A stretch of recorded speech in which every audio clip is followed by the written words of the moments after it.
He has highlighted some of our achievements, challenges, and our limitations. I believe we all know what is existing. We are all on the ground.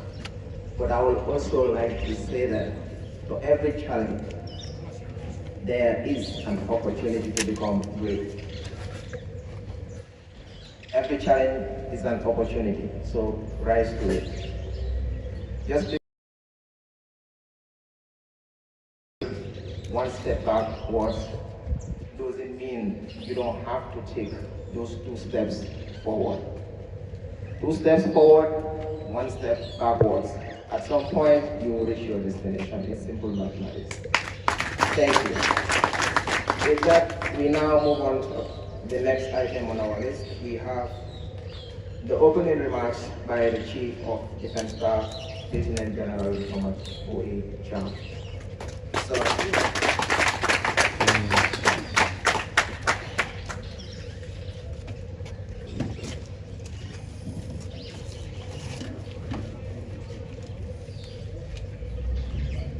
thank you very much, the Master of Ceremony, for that very eloquent and very motivating introduction. Our able host, the commanding officer of the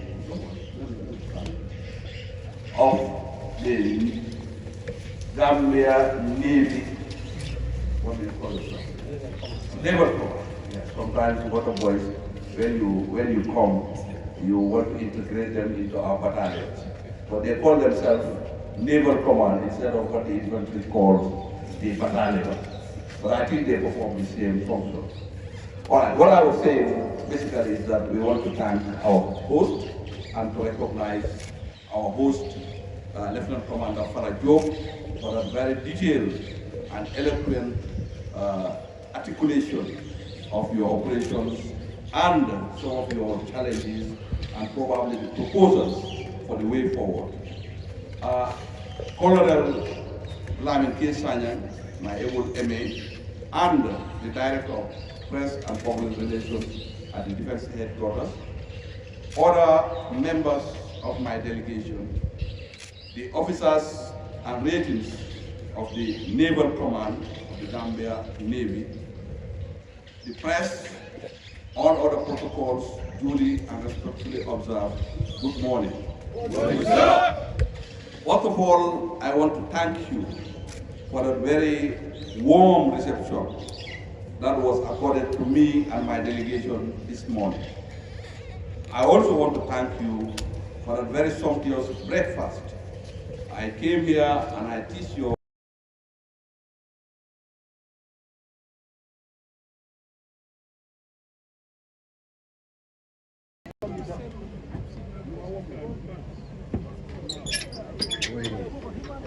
I didn't have to give it. So he got even talking about these.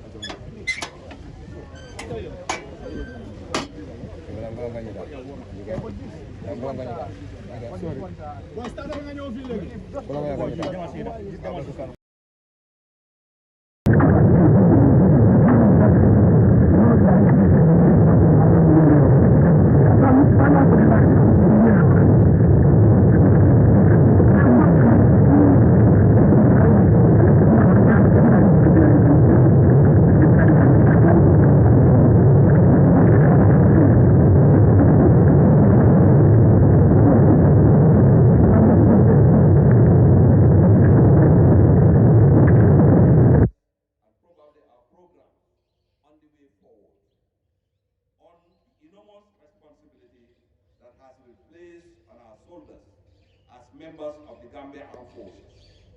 In particular, to also express our vision for the very important sector of our national defense, constituting the maritime domain.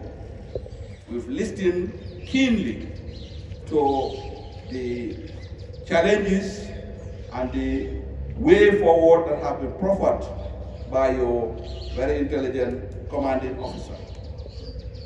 And I want to assure ab initio that my own thinking is in line with the vision and the desires he expressed here.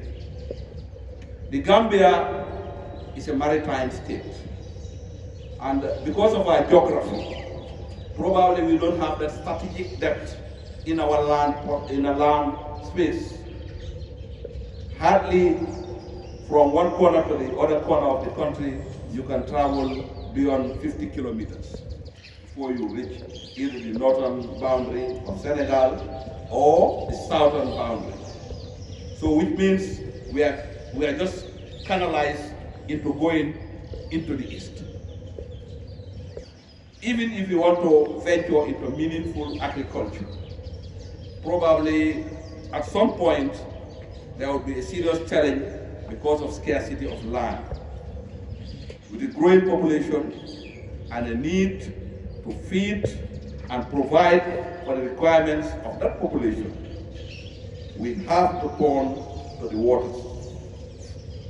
And turning to the waters is going to be a big advantage and a complement and a source of great resources for us. I am not very good at mathematics like the able MC, but I know that as per international law, every country has what is called an exclusive economic zone of about 200 nautical miles. If you multiply 200 by the 87 or 90 kilometers of our beach or coastal land space, you get a huge amount of space, which probably, if we build the capacity, if we build the abilities and procure the required platforms for the Navy and other members of society who venture into the sea, probably we can maximize our national income. I am also mindful of the fact that our immediate neighbor Senegal of late had discovered oil, and the anticipation and the wish and probably the question in every Gambian mind is, what about the Gambia? We are sharing the same geographical space. They've discovered huge quantities of gas and oil. And then one of the wells they are exploiting is within their Sangomar zone, which is adjacent to our A block. So it stands to reason and speculation that, of course, the Gambia must also have its natural share of oil. But even if you don't have oil, that 200 nautical miles of seawater multiplied by our coastal length, 87 or 90, I'm not very precise. So that is a huge zone where we can do fishing, where we can do other forms of economic activity. And it poses also a big challenge to our national security. Of late, one of our biggest vulnerabilities has been within the water. Day in, day out, some unknown operators are using our waters for illegal fishing, sometimes irregular migration, sometimes probably to do some other nefarious activities like drug trafficking, sometimes even to food, and even to illegal bunkering. And then sometimes they bring petrol, probably just to illegally come food. So building the capacity will give us, the ability to secure our territorial integrity and protect our sovereignty. If they can do that, probably God knows what they can also do. Beautiful viewers, you're still watching the Gambia Armed Forces Facebook and YouTube channel simultaneously. We're bringing you live coverage of the Chief of Defense Staff 2024 CDS talk of military deployments at the Naval Command in Banjul. If we are not able to check that, probably people are trying that the cost of living is high because of the various attendant charges and other unnecessary dispositions by operators. But if security is not guaranteed within our waters, probably the vessels that bring the goods here will also obtain the insurance policies which will be transferred.